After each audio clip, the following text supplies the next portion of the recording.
నెల 9 తారీఖు నాడు కోల్కతాలోని ఆర్జికర్ హాస్పిటల్లో జరిగిన ఒక జూనియర్ మహిళా డాక్టర్పై అత్యాచారం జరిగింది అండ్ ఆమెను హత్య చేసి చంపేయడం జరిగింది. దీనిపైన దేశంలోని ఉన్న జూనియర్ డాక్టర్లు అందరూ పెద్ద ఎత్తున ధర్నాలు చేయడం జరుగుతుంది. ఇక్కడ మన హైదరాబాద్లోని గాంధీ హాస్పిటల్లో జూనియర్ డాక్టర్లు అందరూ చాలా పెద్ద ఎత్తున ధర్నాలు చేయడం జరుగుతుంది, ర్యాలీ చేయడం జరుగుతుంది. వాళ్ళకి ఎలాంటి ప్రొటెక్షన్ కావాలి, వాళ్ళ జస్టిస్ ఏంది, ఇలాంటి అత్యాచారాలు తరచుగా ఇలాంటి జరిగితే వాళ్ళు బయటికి వెళ్ళి పనిచేయాలంటే ఉమెన్స్ డాక్టర్లు ఎంత ఇబ్బంది పడుతున్నారు, ఇక్కడ ఎలాంటి ఫెసిలిటీ కావాలని చెప్పేసి ఇక్కడ ప్రస్తుతం ఉన్న డాక్టర్ని అడిగి తెలుసుకుందాం. నమస్కారం మేడం, మీ పేరు? నమస్కారం, అమూల్య అండి. మీరు ప్రొటెక్షన్ చేస్తున్నారు కదా మేడం, దీనికి మీకు ఎలాంటి డిమాండ్స్ ఉన్నాయి మేడం?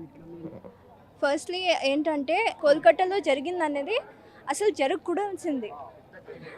అసలు ఒకరు చనిపోతే కానీ మా వాయిస్ అట్లా వినిపించడం అనేది కరెక్ట్ కాదండి.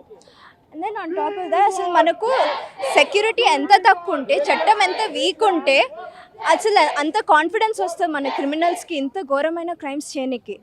దానిపైగా అసలు ఆల్మోస్ట్ ఒక డెకేడ్ పైనే అయింది. ఇంతకుముందు నిర్భయ అయింది, తర్వాత దిశ కేస్, అండ్ ఇప్పుడు ఇవ్వడం. ఇంత ఘోరమైన క్రైమ్ చేయడానికి ధైర్యం ఎలా వస్తుంది అందరికీ? మరి ఇంత చిన్న చూపు చూస్తే కానీ అసలు ఫస్ట్ ఈ మర్డర్ని, రేప్ అండ్ మర్డర్ అన్నది ఫస్ట్ సుసైడ్గా పెయింట్ చేస్తారు. మేము వాయిస్ రేస్ చేస్తే కానీ కరెక్ట్ యాక్షన్ తీసుకోరా? అసలు మేము ఆల్రెడీ తన వాయిస్ పోయింది, తన కోసం మాట్లాడలేకపోతుంది ఇప్పుడు.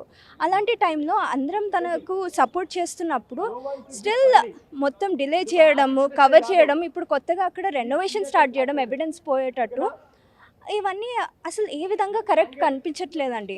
ఇప్పుడు మేము ఇచ్చిన 5 డిమాండ్స్లో ఫస్ట్ డిమాండ్ అనేది సిబిఐ ప్రొబేషన్ అనేది ఉండే. హైకోర్టు అనేది నిన్ననే సిబిఐకి హ్యాండ్ ఓవర్ ఇచ్చారు. కానీ అది స్టార్ట్ అయినప్పుడు కూడా ఫాస్ట్ ట్రాక్ ఉండాలి. అండ్ అక్యూజ్డ్ క్రిమినల్స్ అనేది ఎవరైతే పట్టుకుంటున్నారో ట్రాన్స్పరెన్సీ ఉండాలంటే కరెక్ట్ ఎవిడెన్స్ అనేది, ఫ్యాక్ట్స్ అనేది మ్యాచ్ అవ్వాలి. ఎవరినో ఒకరిని పెయింట్ చేయడం అక్యూజ్డ్గా అనేది అది కాదు మాకు.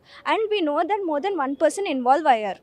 ఇంతకుముందు అయితే 1 person అనేసి అరెస్ట్ చేస్తున్నాము ఇదంతా చెప్పారు, కానీ మాకు తెలుసు ఇది ఒకరు చేసిన పనియే కాదు. అండ్ అంత ఘోరంగా హామ్ చేసినప్పుడు అసలు జస్ట్ నెక్స్ట్ డే మార్నింగే తెలవడం అంటే అక్కడ చుట్టూ ఏం సెక్యూరిటీ ఉన్నందు అట్లీస్ట్ తను అరవడం అనేది కూడా ఎవరికి వినిపించని సిచ్యువేషన్ ఉండే. అండ్ ఇది అక్కడే కాదండి, చెప్పలేమండి. ఇది మనకు నాకైనా ప్యూర్ ఫ్యాక్ట్స్ అనేది మనకు ఐడియా లేదు. అక్కడ సీసీటీవీ కెమెరాస్ పనిచేయట్లేదు సరిగ్గా, ఉన్నా అని కూడా అవి ఇతర డ్యామేజ్ చేశారు, అది మనకు తెలియదండి. అండ్ ఇది కోల్కతాలోనే అని కాదండి, మొత్తం దేశంలో గవర్నమెంట్ హాస్పిటల్స్ పడే ఇబ్బంది ఇది. అన్నిటి దగ్గర సెక్యూరిటీ తక్కువ ఉంటుంది. ఆ పైగా డాక్టర్స్ అనేది ఎప్పుడు ట్రీట్ చేయడానికి ఉంటారు, చాలా సాఫ్ట్ పొలైట్గా ఉంటారు అని ధైర్యంతో అందరు ఏదైనా చేయొచ్చు అనేసి కాన్ఫిడెన్స్ వస్తుంది. అసలు మనకు సెక్యూరిటీ స్ట్రాంగ్ ఉంటుంటే, చట్టం స్ట్రాంగ్ ఉంటే అసలు అందరు భయపడేవాళ్ళు. ఇంతకుముందు కూడా ఎన్నోసార్లు స్ట్రైక్స్ చేసాము, వైలెన్స్ అగేన్స్ట్ డాక్టర్స్ అనేసి డిఫరెంట్ రీజన్స్ కోసం ఎన్నో స్ట్రైక్స్ అయినాయి. నేషన్ వైడ్ అయింది, మన స్టేట్లోనే అయింది. నేషన్ వైడ్ ఏమో సెంట్రల్ ప్రొటెక్షన్ యాక్ట్ అనేది అప్పుడు స్టార్ట్ చేస్తారు, కానీ ఎంతవరకు ఇంప్లిమెంట్ అవుతుంది? ఆన్ టాప్ ఆఫ్ దట్ ఇక్కడ స్టేట్లో కూడా స్పెషల్ ప్రొటెక్షన్ ఫోర్స్ అనేది ఇస్తామనేసి 2019లో చెప్పారు. అండ్ సెక్యూరిటీ అనేది సెక్యూరిటీ పర్సనల్ సరిపోవట్లేరు, రైట్ ప్లేస్లో ఉండట్లేరు. దానివల్ల ఇక్కడ కూడా ఎన్నో physical abuse, verbal abuse, sexual abuse అవుతూనే ఉంటాయి అన్నమాట ప్రభుత్వ హాస్పిటల్స్లో. కానీ వాళ్ళని పట్టుకోలేకపోతున్నాము, ఏం చెప్పలేకపోతున్నాం, ఎందుకంటే ఆ కరెక్ట్ టైంకి ఎవరు ఉండట్లేరు హెల్ప్ చేయడానికి. అండ్ ప్రతిసారి ఎక్కువ అటెండర్స్ పేషెంట్స్ అండి, వాళ్ళకి ఆ ధైర్యం ఎక్కువ ఉంటుంది. ఇంకా if they more than that అనుకుని చేస్తారు. ఇట్స్ వెరీ కామన్ అండి, వెరీ కామన్. కానీ బయటకు రావట్లేదు, ఎందుకంటే అందరికీ ఒక భయంగా కూడి ఉంటుంది, ఎవరు చెప్పలేకపోతున్నారు. ఇప్పుడు ఖచ్చితంగా ఉన్నారు, కానీ no one is willing to reveal their identity as of yet. ఇప్పుడు అంటే స్టిల్ ఇక్కడ ఉన్న ఆడవాళ్ళందరికీ ఆ భయం ఉంది, ఎవరు చెప్పుకోలేకపోతున్నారు. అండ్ ఏంటంటే ఇప్పుడు సెక్యూరిటీ అనేది ఎప్పుడైతే తక్కువ ఉంటారో, ఇప్పుడు కొంతమంది ధైర్యంగా ఎదురించారు, పట్టుకుని ట్రై చేశారు, కానీ వాళ్ళు మిస్ అయిపోతున్నారు.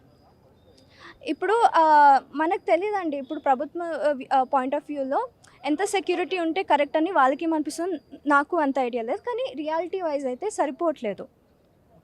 And then on top of that అందరికీ ప్రాపర్గా ఫంక్షనింగ్ సీసీటీవీ ఉండాలి, సెన్సిటివ్ ఏరియాస్లో ఖచ్చితంగా ఉండాలి. అంటే ఇప్పుడు అక్కడ కాలేజ్కి సంబంధించి ప్రిన్సిపల్ డాక్టర్ ఉన్నారు కదా, తను అక్కడ ఆ కాలేజ్లో రిజైన్ చేసి వేరే కాలేజ్లో అదే 1 day తర్వాత జాయిన్ అయ్యారు అని చెప్పేసి అంటున్నారు. అదే తన ప్రమేయం ఏమన్నా ఉందని చెప్పేసి అనుకోవచ్చు. మనకు నిజం ఆల్రెడీ అక్కడున్న వాళ్ళకి అంత క్లారిటీ రావట్లేదంటే వేరే స్టేట్స్లో అసలు మాకు కూడా ఎన్నో సస్పిషన్స్ ఉన్నాయి, అసలు నిజం ఏంటో తెలియట్లేదు. కానీ తీసేయడం అని చెప్పేసి ఇంకొక ప్లేస్కి ట్రాన్స్ఫర్ చేయడం ఏం కరెక్ట్? రిజైన్ చేస్తారా, ఇంకొకరు ఫోర్స్ చేస్తారా రిజైన్ చేయడానికి? అసలు రిజైన్ చేసి ఉంటే ఇంకొకరి ప్లేస్కి ట్రాన్స్ఫర్ ఎలా మేనేజ్ చేస్తారు? అంటే అసలు ఆ ప్లేస్ కూడా ఎలా తీసుకున్నారు? అండ్ ఎలాంటి కంప్లైంట్స్ వచ్చాయి? ఇంత ఇష్యూ జరుగుతున్నప్పుడు ఒక డాక్టర్, ఒక జూనియర్ డాక్టర్ తను సూసైడ్ అక్కడ మర్డర్ చేయడం జరిగిన తర్వాత ఆ ప్రిన్సిపల్ వేరే దానికి వెళ్ళడం ఎంతవరకు కరెక్ట్ కాదు కదా? కరెక్ట్ కాదు, ఎందుకంటే గ్యారంటీ ఏంటి అక్కడ కూడా సేఫ్ ఉంటారని.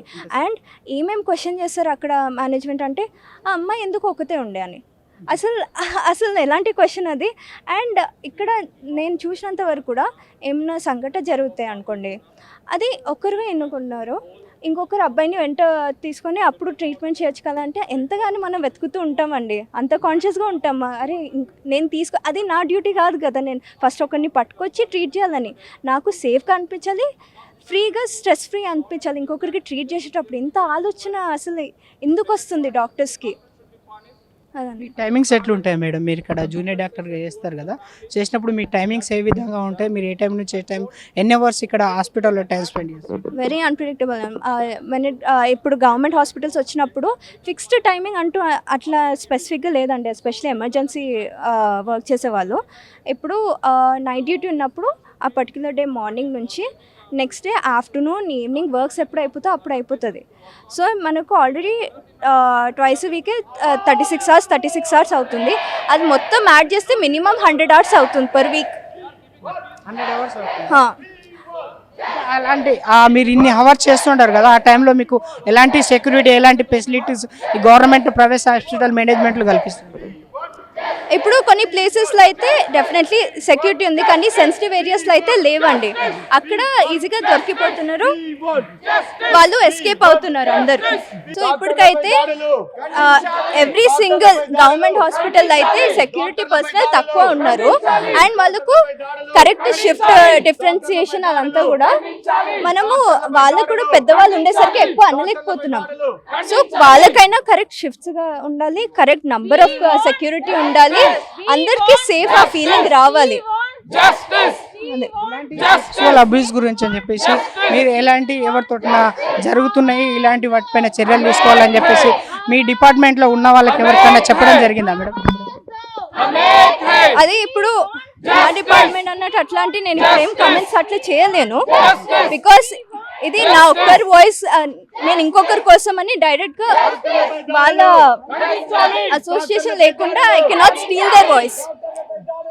డిమాండ్స్ ఏంటి మేడం మెయిన్గా? ఇప్పుడు మీరు ఇన్ని పరిస్థితులను ఇన్ని ఇబ్బందులు పడుతున్నారు కదా, దాని గురించి అని చెప్పేసి మీరు గవర్నమెంట్కి ఏమని ప్రశ్నిస్తున్నారు? మీకు ఎలాంటి డిమాండ్స్ కావాలి, మీకు ఎలాంటి ప్రొటెక్షన్ కావాలని చెప్పి?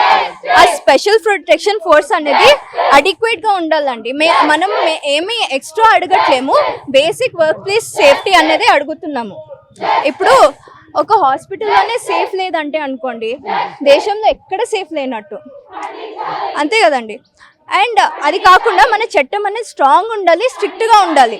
ఇప్పుడు ఇంకొకరు తప్పు చేయాలంటే అంత కాన్ఫిడెన్స్ ఉండదు. ఇప్పుడు క్రిమినల్స్కి ఎక్కువ కాన్ఫిడెన్స్ ఉంటుంది విక్టమ్స్ కన్నా మన చట్టం పైన.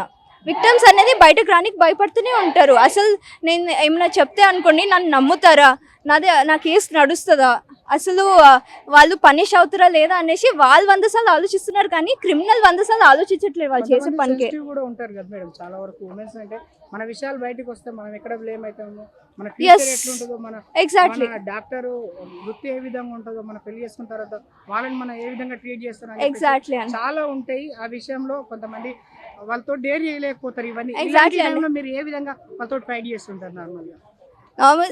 ఆ టైంలో మ్యాక్సిమం మనము సపోర్ట్ ఇవ్వగలుగుతాం, కానీ అసలు చేంజ్ అవ్వాల్సింది అందరి మెంటాలిటీ, వాళ్ళ చుట్టూ ఉన్న మెంటాలిటీ చేంజ్ అవుతే కానీ వాళ్ళకి ఆ ధైర్యం రాదండి.